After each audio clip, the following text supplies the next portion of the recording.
Nongelam ka Voice of the People Party VPP ubaderu MLA ka nongkrem uba Arden Melab Saimot haka khatlai trik leber ula Dawa na ka Sorkar jela bakadei ban pynsangeh no mardor ya baroh ki rukom shim jaka haka jela Hashwa benweng no ya jingpan kala ya ka an balaterwa na ka benta ka Meghalaya State Investment Promotion and Facilitation Amendment Bill 2025 uba Arden ula ong Ngakerpat ya umentri ramba ka jela ban pynsangeh no ya baroh ki rukom shim jaka uni unongelam ka VPP ula kedau halor ka raj ka Meghalaya Industrial Development Corporation Limited MIDC ban penpau halor ka jingthmu ban shim ya ka jaka ka bahe hadulai spa akar na ka benta ban pelongkum ka jaka karkhana haribhoi balai ka MIDC kandan kam kat ya ka jaka ka bahe Ngimlong persya ya ki kambe tingka ngimlong persya ya ka jingthmu jong Sorkar ban penroi shu ya ka jela hinrengi kwa ban pentikna bagi jaka kide ban sa batngi ong uba Arden da ka banram kumta kumno ban pentikna bagi ni jaka baka Sorkar klayo kinsa bat ki traishnong Haba jubab umintri rangba ka jela u konrad ki sangma ula ong ba umla ban aya ka bakum kata ka jingpentikna hapo ka yendor bar ba an pynsangeh no ya baroh ki jingshim jaka kani kalong namar ba baroh ki jingshim jaka na ka benta ki jingshna surak lembat ki wei pat ki project lale katkum ka an Menta na kabenta jonga ban ong ba an pynsangeh no ya baroh ki jingshim jaka ya kata ngamla ban ay ka jingpen tikna hapo ka ying dorbar namar kata ka jingdawa kalong syabar jong ka jingpat kala ka bangilawan ra menta ka sngi ula ong haba pentikna ba ka Meghalaya Investment Promotion Authority MIPA kan amdan benta hak bayade bat ka kam shim jaka ni land bank I beg to move an amendment to the proposed Meghalaya State Investment Promotion and Facilitation Amendment Bill 2025. An amendment to clause 4.31 which reads as follows. The nodal agency will be responsible for promoting the investment ecosystem in the state and taking up all activities relating to setting up industrial or service sector undertakings and the promotion of economic development in the state. This includes conducting investment facilitations, events, roadshow across the country and internationally, creation of land banks through direct purchase of land or other means, and setting up of offices. This clause may perhaps be deleted, in which it contradicts the Meghalaya Land Transfer Act 1971 to direct purchase of land in the state, which falls under the 6th schedule. Sir. Yes, you may initiate discussion, please. Okay, so at the outset, I would like to thank the Chief Minister for bringing the government's amendment, whereby deleting a certain section of this clause. So, before I proceed with my submission, sir, I would sincerely congratulate our Chief Minister for his newborn baby boy. So, and I would also like to appreciate the step taken by the government. I would like to express my happiness right from my heart when the government is taking this decision to delete. But let us make some submissions, sir. Why we stand to oppose the idea of land bank, creation of land banks, sir. The Chief Minister has explained that it will not contradict the provisions of the Land Transfer Act, the Land Acquisition, Rehabilitation and Resettlement Act. But sir, we feel that we need to read between the lines. When we look at the original act, Meghalaya Transfer of Land Regulation Act, here we will find the definitions. What does it mean by transfer? Transfer means the conveyance of land of one person to another and includes gift, sale, exchange, mortgage, lease, surrender, or any mode of transfer. And when we come to the definition of a tribal, means a person belonging to any of the scheduled tribes. It means a tribal is being defined as a person. So here is the issue where the government is trying to create land bank. So may I get the clarification from the government? And the question here is that in whose custody these land banks will be kept or maintained? Because if it is a revenue land, then the problem may arise that the government may transfer. The government is not going to transfer this land to an individual, maybe to a company. But the company or a firm for that matter doesn't come under the purview of the definition of the tribal or the person. So therefore, sir, we feel that there is a gray area in the definition of a tribal as a person. When we find that in section 3(1), no transfer in Meghalaya shall be transferred by a tribal to a non-tribal or by a non-tribal to another non-tribal except with the previous sanction of the competent authority. So here the person will not arise. It is the firm. It is between the firm and the government. So how do we say that it will not contradict the Meghalaya transfer of land? So therefore, sir, this is one very serious issue. And looking by the past record,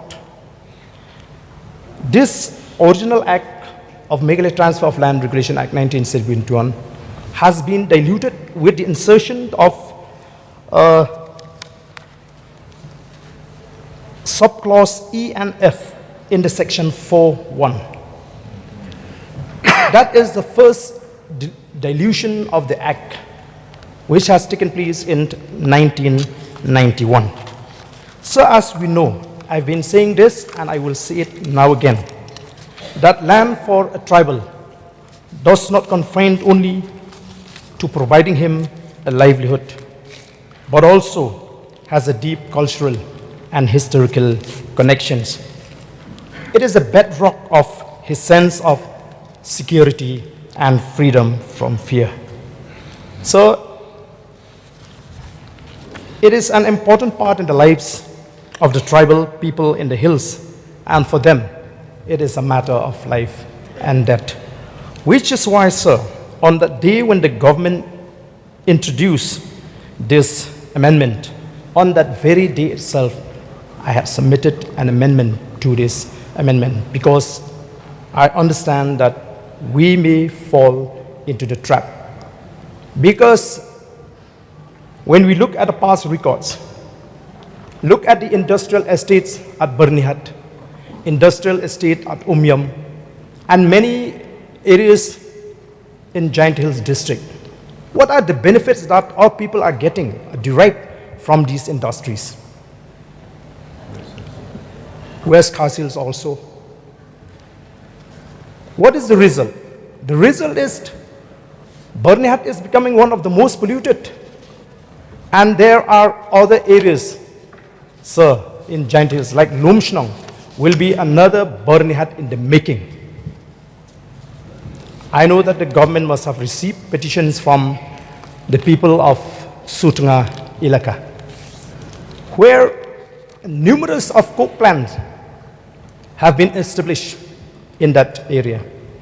I was told that sooner or later, the people will be forced to relocate as it will become inhabitable to the people. So all these past experience, sir, worries us as member of this August House. We are not against investment. We are not against the intention of the government to further the growth of the state. But we want to ensure that no matter what, the land should stay with us.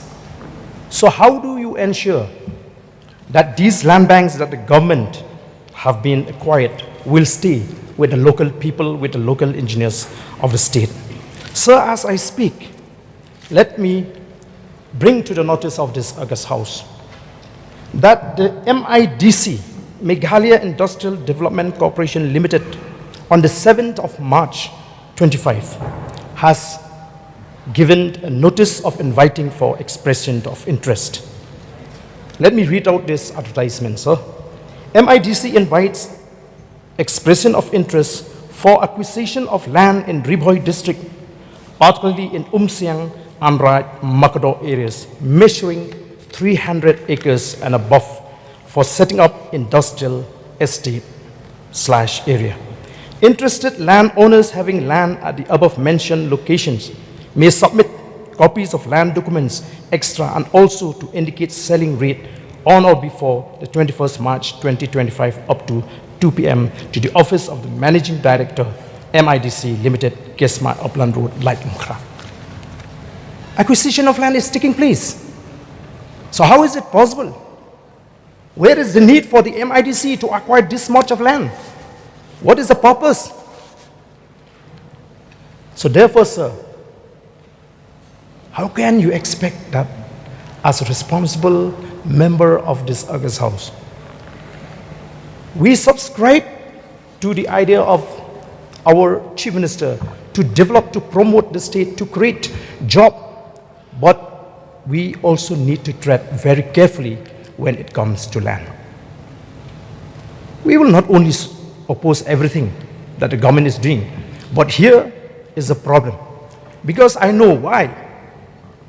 Most of the members in the Treasury bench, they are praising you because they understand that they will not be able to resist the heat of the people. At least I respect them because they understand the sentiment of the people. So we are all here to work for the betterment of the state. And how can you say that you have inserted new clause like where it was not there before in section 2, autonomous district councils have been added.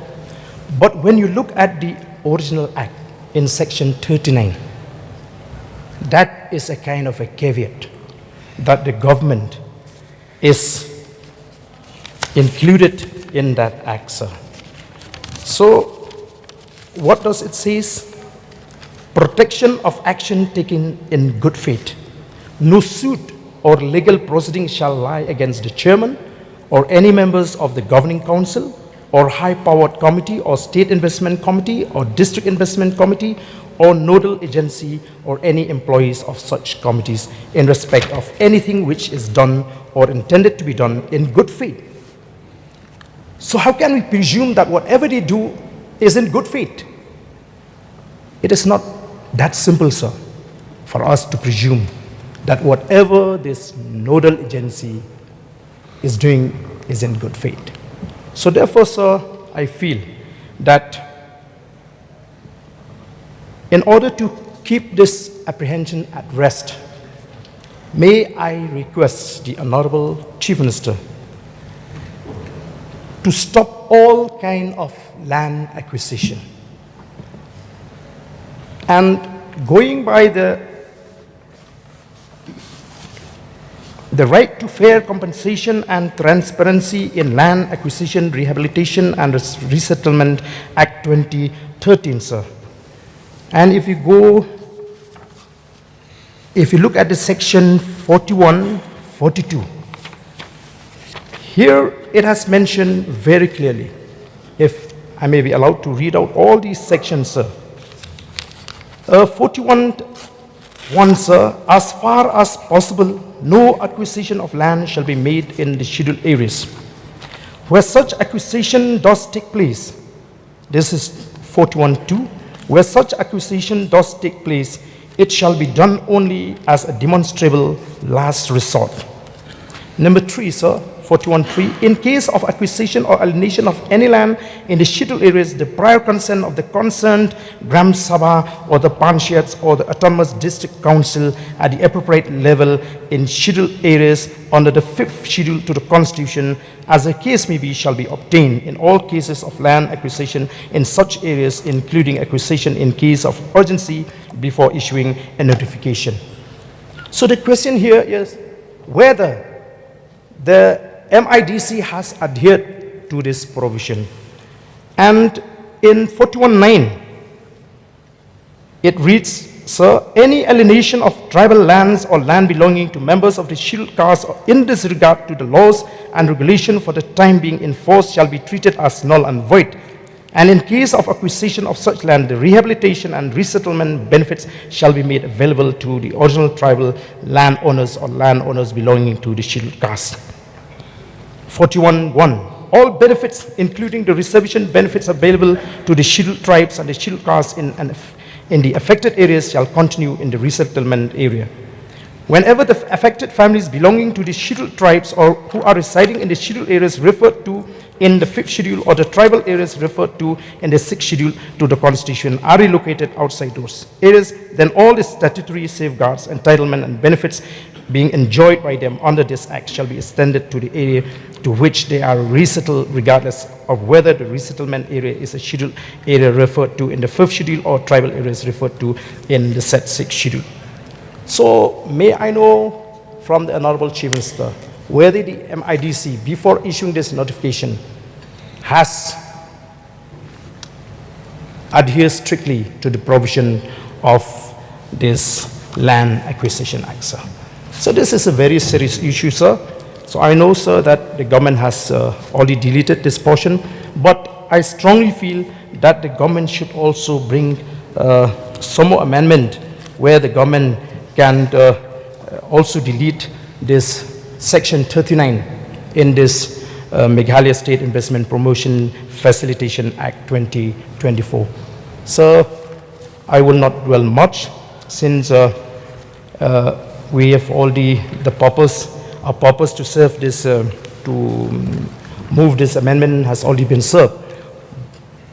But my request to the Chief Minister is to ensure that all land acquisition should be stopped. With these few words, sir, I resume my seat. Any members wish to participate? Dr. Mukul Sangma, Leader of Opposition, please. Mr. Speaker, sir, I rise to support the amendment moved by Honourable Member from Nongkrem, read and which is self-explanatory. Mr. Speaker, sir, at the very outset, I also would like to take this privilege to congratulate our Chief Minister for having been blessed with a newborn baby son. Congratulations. I have also been recently blessed as a grandfather. So these are all signs of blessings.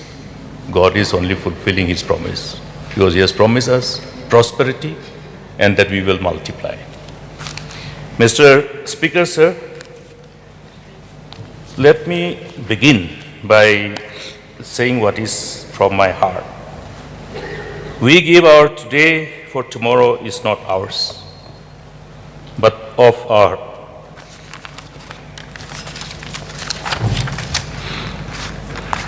Beloved children,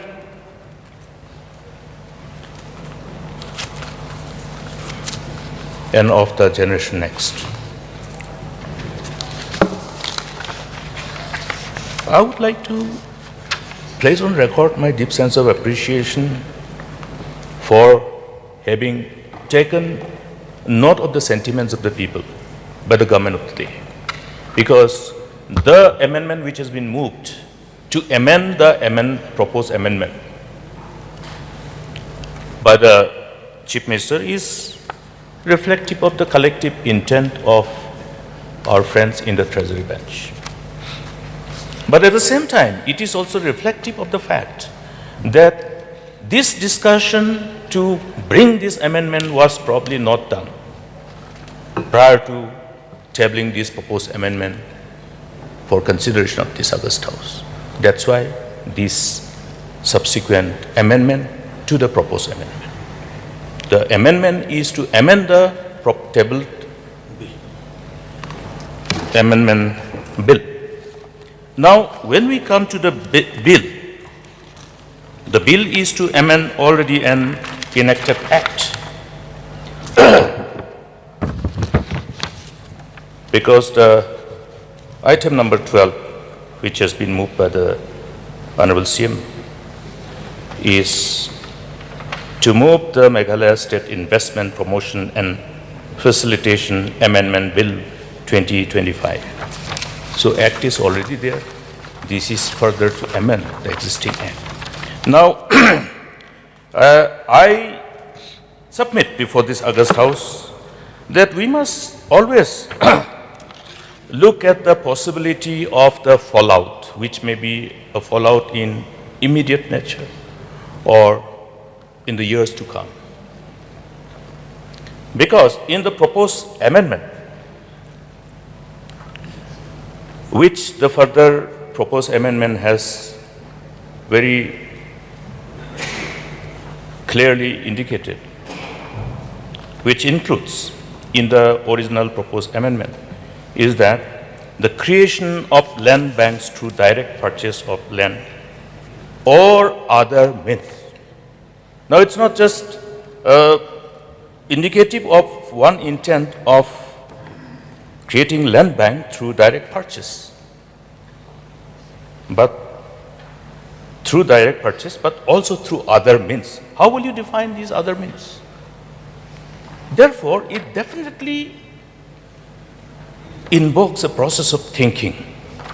And this whole process of thinking has enabled us to have this wisdom of reconsidering this particular move of the government. I appreciate our vigilant, alert, and committed members of the civil society. We have been blessed by a vigilant, alert, and committed civil society organization over the years. Even before we achieve our statehood, it is only because of this vigilant civil society that our leaders, our forefathers, understood the need to fight for statehood. And therefore, this must continue. We must appreciate. I, as one of the responsible members of this August House, was required to also share my concern, which the Honorable Chief Minister has referred to in his submission. Yes, we expected the government to respond. We expected the government to engage and ensure that all the steps that we take do not result in such a situation where we will be perceived as insensitive but eager to bulldoze. Good sense have prevailed, and I must thank all our friends who, as submitted by the CM himself, has made effort to engage with CM, articulate the concern of the people on behalf of the people, and therefore the collective decisions and result is what we are seeing today. Now these apprehensions, this sense of doubt pertaining to the intent is not born out of nothing. Our mover of this amendment has already referred to the relevant laws which are designed with the inherent mandate in the laws itself to protect the interests of our people, particularly the tribal. But if we go by all the other past acquisition of land that has taken place, immediate acquisition of land in the preceding years, we see that by virtue of the reply to start question number 99, where in respect of this question, the reply to start question number 99B was no, sir. We did not put supplementary further because we knew that this amendment motion as tabled will be discussed. Now here, why is the social impact assessment required? It is because of the binding requirement of the authorities who are mandated by the law in the process of acquisition to abide by the law. Now, therefore, all these land acquisition, if we go by the law, have become null and void. If we go by the interpretation of this act, the Right to Fair Compensation and Transparency in Land Acquisition, Rehabilitation and Resettlement Act 2013, all the land acquisition that has taken place in the state in the preceding years, including this particular parcel of land, which was referred to in this question 99, has become null and void.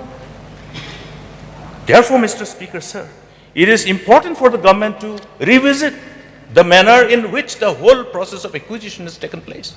Now, the relevant act also supersedes other provisions of the law under the law which is being invoked in the process of land acquisition for highways. Now, this law is inconsistent with what is required to be done to protect the interests of our own people, our tribal people. Therefore, this must be used as a weapon by the government. I have suggested this in course of my supplementaries to the Deputy Chief Minister. He has assured me, but he has put again that other than these, the other central law which was enacted in 1967, National Highway Act, that is an old law. Subsequent to this law has been enacted, and this is an offshoot of the in-depth understanding of the diverse complexities that exist in our diverse country. And particularly in view of the need to protect our innocent, simple tribal people. And therefore, Mr. Speaker, sir, it is only a matter of great concern for all of us. And therefore, we flagged our concern, and it is for the government to take cognizance of everybody's concern and respond. I thank the government for responding. The power of anticipation is very crucial for us. The power of anticipation of the fallout of any decision. I believe this whole power of anticipation actually provoked this discussion and this engagement by all concerned, all the 60 members of this August House. I honestly, from the bottom of my heart, place on record my deep appreciation and gratefulness to all the members of this August House. Even the members who have not spoken have the same feeling, because I have also had the privilege to know their mind. Therefore, collectively, we say yes to all that is good. We say yes to all that will create that kind of environment where we will not feel threatened when we leave this world, but we will be sure about the future of our people, that they shall still inherit the land, that they shall not be alienated from the ownership of the land, because it's very crucial for us. And we always say that God has been kind to our people, that's why we have land of our own, unlike many others, not only in this country, but in the world. I would like to conclude by reminding all of us the promise of God, which says, the Lord your God will bring you back to the land which your fathers possessed, and you shall possess it. That is what is called blessings. That is what revolves around the whole concept and blessings of God in terms of inheritance. The inheritance cannot take place without land. If our children have to come back from America, USA, Europe, and other different countries, because of things that will unfold in the future, then this land will be the land which will bring them back. And only if the land remains with our people, then only can they come back. So, Mr. Speaker, sir, these concerns are born out of that. And therefore, when we talk about investment, yes, we would like to have investment. But let us identify the areas, the sectors, which will enable us to have the same kind of growth story, but in a different way. How we do it is very important. We are witness to all this sudden mushrooming of those industries in West Khasias. Is it the way to attract investment? These are shortcuts. These only reflect the short-sightedness of our generation. Therefore, we must know where we need to step back, and we must also know where we should dissuade, discourage, and ensure that there is a strong mechanism of deterrence. I would like to therefore, while appreciating all the collective wisdom of the members of this August House and our people, the people who have woken up everybody, the members of the civil society organizations, I would like to further submit before the government through you, Mr. Speaker, sir, that in the years to come as well, when we look at anything to do with the land of our people, we must understand the responsibility vested upon us towards our children and the generation next. With these few words, I submit that while we appreciate the amendment tabled to amend the proposed amendment by the government, also to take cognizance of this concern of our members of this opposition bench, which has been appropriately reflected with utmost sense of responsibility and commitment by the mover of this amendment to the amendment of the government bill. So with these few words, Mr. Speaker, sir, I once again would like to appreciate all of us, the Chief Minister, the members of this August House, all the political parties, because I saw that almost everybody will have represented in respect of political parties. UDP, the earlier PDF, now NPP, and HSPDP. So it's a good message. At least people are bound to have at least certain amount of faith in us. Yes, this faith is very important because hope is connected with faith and belief. So they should believe us so that they can hope, they can have hope. And I'm sure wherever wisdom prevails and wherever we need to come collectively to correct or rather take course correction, we must. But I would like to urge upon the government to take cognizance of that particular important point that I have flagged before the August House. Please take advantage of this act, because from both the replies, in respect of reply to start question 99 and to my question, start question number 101, this mandate of this act, which should be utilized as the most powerful law to protect the interests of our people, have not been invoked. So I think while we collectively move ahead with the collective resolve to support the initiatives of the government for the larger interests of the people, but we also expect the government to be responsive to these concerns and take cognizance of this suggestion. Thank you, Mr. Speaker, sir.